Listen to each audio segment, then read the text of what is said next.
I've been thinking a lot about mini PCs lately and where their place in the market is, considering we have very powerful small computers like the M4 Pro Mac Mini, which essentially makes a lot of these use cases quite obsolete. They are very powerful little computers, which is why when Beelink reached out and said that they had a brand new SER9 Pro with the AMD Ryzen AI 9 365 CPU, I wanted to check it out. This has an interesting 10-core 20-threaded CPU with integrated graphics that can potentially demolish a whole bunch of older desktop GPUs. Let's take a bit of a closer look. But spoiler alert, not is all as it seems under the hood with the SER9 Pro. Let's take a look.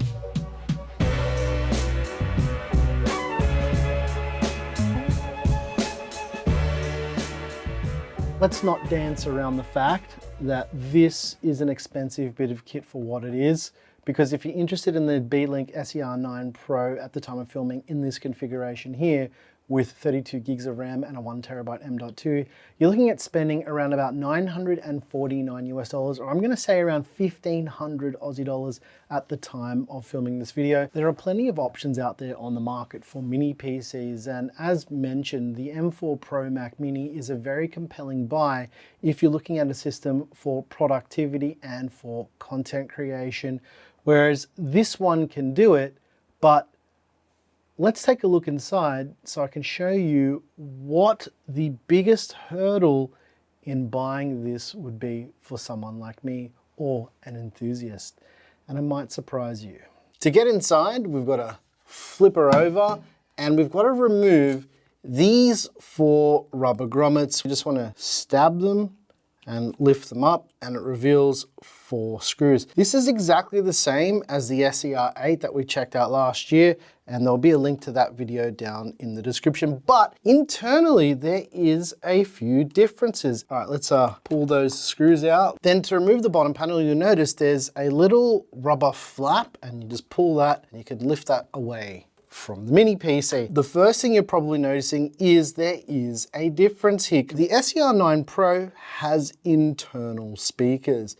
The reason why they have internal speakers is because this has an internal microphone, so you can use an AI voice assistant to talk to it and to do all of the AI things, which we're not going to be showing in this video because, to be honest, I'm not really interested in that as a use case. There's 2 more screws to remove the bottom dust filter, the same as the SER8 was. Lift this up.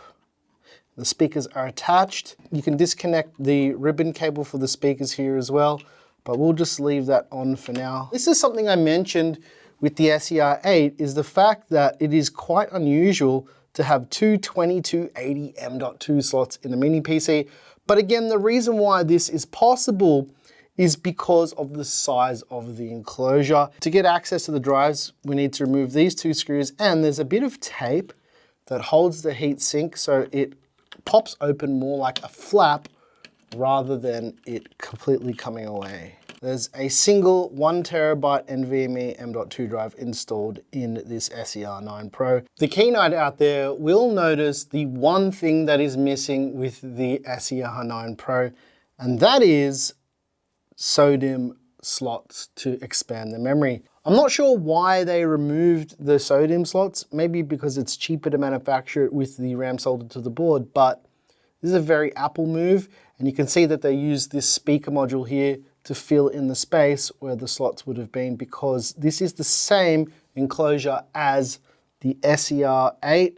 So on the SER8, you can see we've got 2 SODIMM slots. This is a machine that I'm still using, by the way.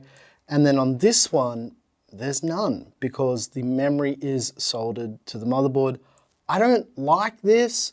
This is very strange. I kind of understand why they did it for packaging reasons, but for an enthusiast, the SER9 Pro is less pro than the SER8. The memory being soldered to the motherboard could be a sticking point for some, but on the other hand, the rear I/O is fairly stacked. You've got USB 3.2, 2.5 gigabit Ethernet, you've got DisplayPort 1.4, you've got HDMI 2.1, and you've got USB 4, which is technically Thunderbolt 4 with PCIe tunneling. But more interestingly enough, both the DisplayPort and HDMI 2.1 port on this will do 4K 240Hz. The thermal solution on the SER9 Pro is an interesting one. It has a huge heatsink on the inside and it's got an exhaust right out the back.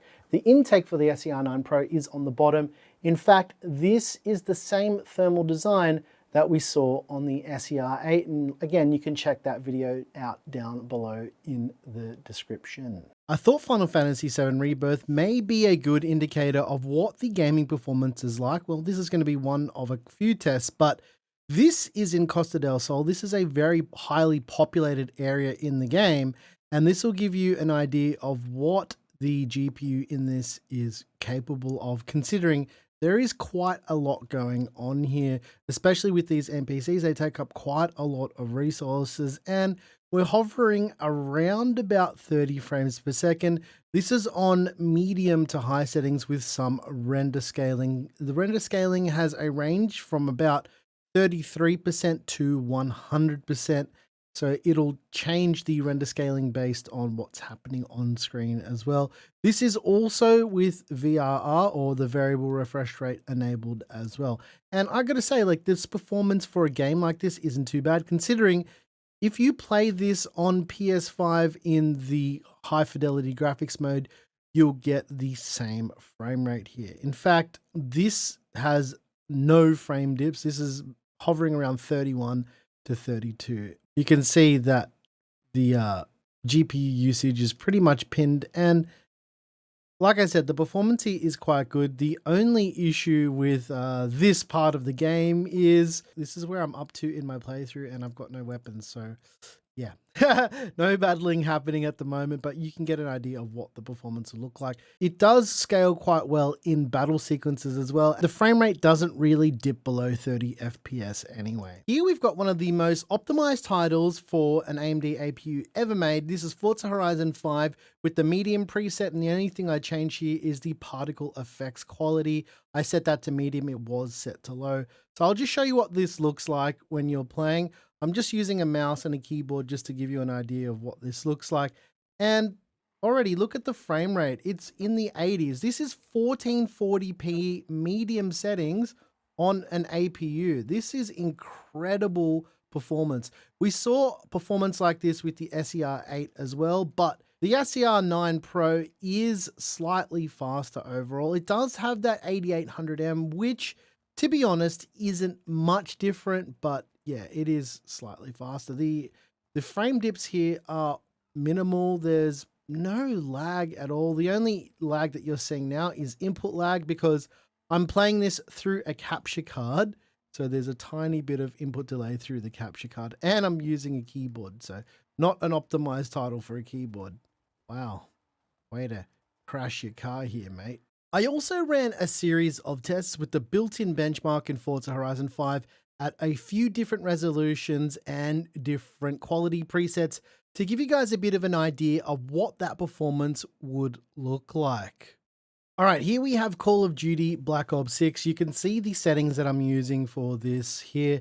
We're using the balanced preset in-game with FSR turned on. We set FSR to performance. We have no frame generation turned on, and we're setting our VRAM scale target to 80%, because for gaming on this system, I did increase the VRAM in the BIOS to be, I think it was 8 gigs from memory. Having a look at the other settings here, you can see that it's kind of a balance of everything for gameplay. And judging by the performance of the SER8, if you've seen that video, link in the description, the SER9 Pro will be a little bit snappier. Let's show you. All right, I'm going to apologize in advance here because I'm playing on the most potato mouse and keyboard setup of all time, and I'm going to be terrible here, but this will give you an idea of what the performance is like. You can already see that we're already in the 70 to 80 FPS mark, and the performance is quite good. Whoop, that was an accident. But yeah, you can see here the performance is quite good. We'll just see how this one plays out. Wow, my I'm playing this through a capture card as well, so feels like a bit of a bot match here. These guys all suck. Feels like a bot lobby, especially because of the peripherals I'm playing on are so bad.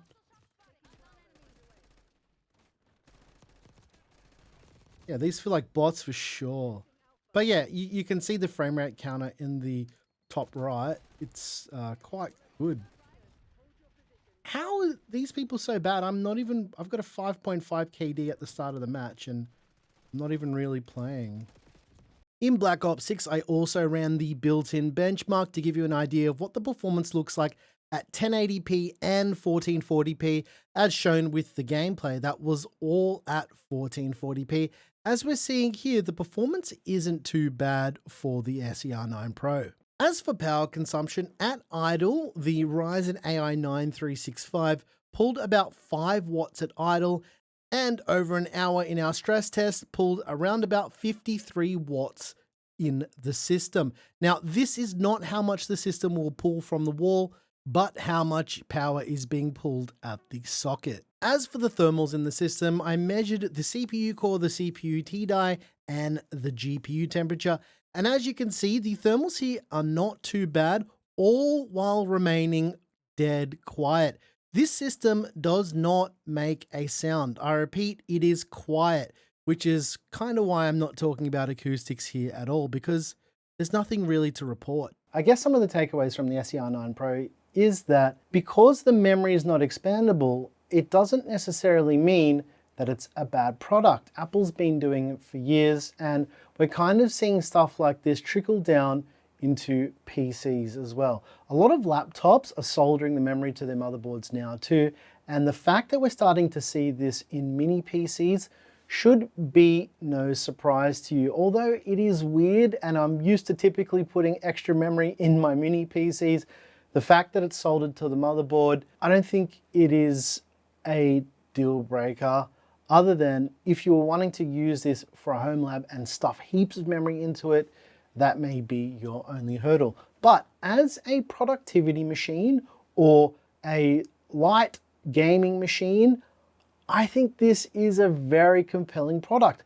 Look at how Call of Duty runs on this. Look at how Forza Horizon 5 runs on this. It is amazing that there is a computer that is this small that can run games like that. Now, Final Fantasy VII Rebirth performance wasn't amazing, but at 30 FPS as compared to a PS5 in graphics mode, well, the high fidelity graphics mode, I mean, it's really not that bad. And you got to think, the SER9 Pro is not a gaming PC, but it can do more than a PS5, but obviously not at the same performance level. I think this Ryzen AI 9 365 CPU is pretty interesting. However, that integrated graphics is not as potent as I thought it might be, although we have seen that it's very iterative when it comes to integrated graphics. The 780M for me, when that first came out, it blew my mind. The 880M isn't much more powerful. It isn't much faster at all. But what I think the benefit of having a system like this with its integrated memory is that it's 8,000 megatransfers, which is much faster than most memory for Ryzen chips, desktop included, and the fact that it does that out of the box. And from a packaging and manufacturing standpoint, you have to remember the memory is soldered right next to the CPU. So it has a shorter path to travel, which means more performance. That's simplifying it, but yeah, you know, if something has to go a shorter distance, it's typically going to be a lot quicker. Let us know what you think about the Beelink SER9 Pro. I kind of like it, but for me, I'm a little bit disappointed at the expandable memory. I know that it's not going to be a big deal for most people, but for me, being the type of enthusiast I am, it could be seen as a little bit of a roadblock.